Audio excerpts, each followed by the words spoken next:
Money in the Bank е тази събота. И нека разгледаме кои могат да са победителите. Супер съм развълнуван за Money in the Bank. Ерата на Дрит Хикса е топа. Просто билда на максимално ниво и имаме наистина доста истории за развитие, така че останете с това видео, за да разберете кои са моите победители за Money in the Bank. Брон Брейкър срещу Сами Зейн за интерконтиненталната титла. Тук нямам и капка съмнение, че Брейкър ще спечели титлата. Последните месеци букинга на Брейкър е да разбива рандъм кетчисти, защото не му дават никакви мачове. Нали, Адам Пирс го прецаква постоянно, като му казва, че няма да му дава никакви мачове. Стигна се до края на договора на Рикоше, както знаем. Да, аз също смятам, че е прекалено бърз пуш тук, нали, за Брон Брейкър в случая. Но още че бя подготвен за този момент, в който дебютира в мейн ростер. От друга страна, Сами Зейн не е важно да държи титлата, тъй като най-вероятно ще бъде замесен отново в новата Bloodline история, а пък Брейкър е обещаващ талант и доста атлетичен при това. Добре говори на микрофона, така че Брейкър взима матча. Женския Money in the Bank от друга страна се състои от Io Sky, Лайра Валкирия, Челси Грин, Тифани Стратън, Найоми и Зоуи Старк. Като погледнем, има няколко, които имат шанс. Това са Лайра Валкирия, Тифани Стратън, Челси Грин и Найоми. Останалите две нямат шанс. Нямат пуш и просто не го виждам в момента. Дали в момента имат шанс да дадат на Челси Грин куфара и да направят звезда, тъй като тя си е в родния град, нали, в Канада, където и турнира. Мъж Money in the Bank обаче най-вероятно ще бъде Тифани Стратън, тъй като изглежда, че имат силни планове за нея. Колкото и да не я харесвам и да казвам, че е копие на Шарлот Флеер. Сет Ролинс срещу Деймиан Прист за световната титла в тежка категория. Тук има два варианта, тъй като Ролинс се върна доста неочаквано по принцип и мислех, че може да връждува с Wyatt Six, но не. Това е, че тук имаме повече възможности. Деймиан Прист все още е шампион, което не ме изненадва, честно казано. А и това може да е единственото му царуване като световен шампион в компанията, въпреки че се е утвърдил. Възможностите са две, тъй като победителя от този матч ще се изправи срещу победителя от King of the Ring, а именно Гюнтер. Фин Балър, който напоследък има доста интеракции с Деймиан Прист, според мен може да прецака Деймиан Прист и след става новия шампион, или Прист запазва и отива срещу Гюнтер на SummerSlam, където ще падне вече със сигурност.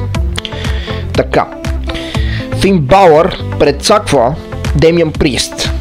Сега, малко да поговорим за това. Смятам, че това е напълно възможно, тъй като виждаме интеракциите между Фин Балър и Деймиан Прист.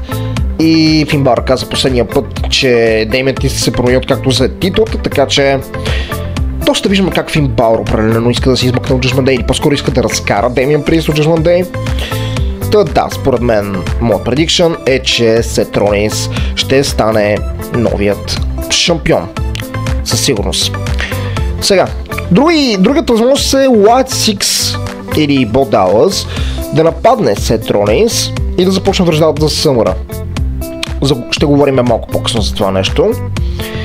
По-вероятно победител е Сет Ролинс. Все пак, WWE не биха искали лош матч на второто им най-голямо кетч шоу за годината. И не ме разбирате погрешно, Деймиан Прист срещу Гюнтер.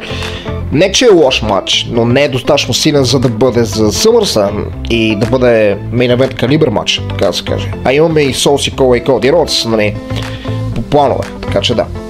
Мъжкия Money in the Bank. Матчът е Джей Усо, Кармело Хейс, Андраде, Чад Гейбъл, LA Knight и Дрю Макинтайр. Тук смятам, че имаме две възможности. Това са Джей Усо и Чад Гейбъл. Друго изключвам тотално, тъй като Пънк най-вероятно ще го прецака и няма как да стане номера.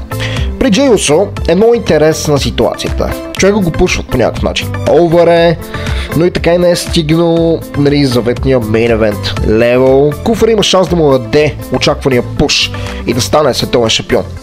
Дали сега или след време. Ако Джей вземе куфъра, ще го държи дълго време. Наистина дълго време. И ще го ползва успешно. Чад Гейбъл, ако Гейбъл вземе куфъра, може да кешира на Гюнтер. Вече е обединил се с Creed Brothers, надявам се. И като така смятам, че избора ще като недовършена история имат, нали, между него и Гюнтер. Не знам кого искат да нападнат Wyatt Six в момента. Казаха, че преследват хора, които са предали семействата си. Така че смятам, че изборът между тези двамата Джей печели като предикшън. И последния матч. Коди Родс и RKO срещу новия Bloodline. Достоен матч за мейн евента. Абсолютно достоен матч за мейн евента. Новия Bloodline за сега не е впечатлил толкова. Очаквам Bloodline да се на победата, като видим завръщането на Джимми Усо на турнира. Плановете за SummerSlam са Коди срещу Сол Сикола за Undisputed WWE титлата, така че няма как Коди и компанията да бият. Но ще бъде готин мейн евент, нали, със сигурност. Вие какво мислите? Вълнувате ли се за турнира? И последното нещо е Wyatt Six. Не знаем кого смятат да нападнат, както казах. Вече знаем, че тръгват след хора, които са предали семействата си. Като изборът са много. Затова при завръщането на Ролинс имаше наблюдение, както знаем, в ерата на Дрейк Хикс всичко има значение и трябва да се наблюдава шоуто доста внимателно. Те го наблюдаваха преди дебюта им по-късно вечерта. Обаче се появиха след последния матч на шоуто, където беше и Джей. Тъй, че тук е доста predictable, което поздравям 3D Хикса, WWE и новите креативи за това, което ще правят всичко, че е predictable. И то доста. Преди дебюта им по-късно вечерта. В крайна сметка ще разберем с кой ще връждуват на SummerSlam. Кефите ли са на Wyatt Six или не? Предишно видео казах, че това е най-добрата история в шоутата. Ако ви харесало видеото, може да се абонирате за канала ми и да оставите камбанката за известия. Благодаря!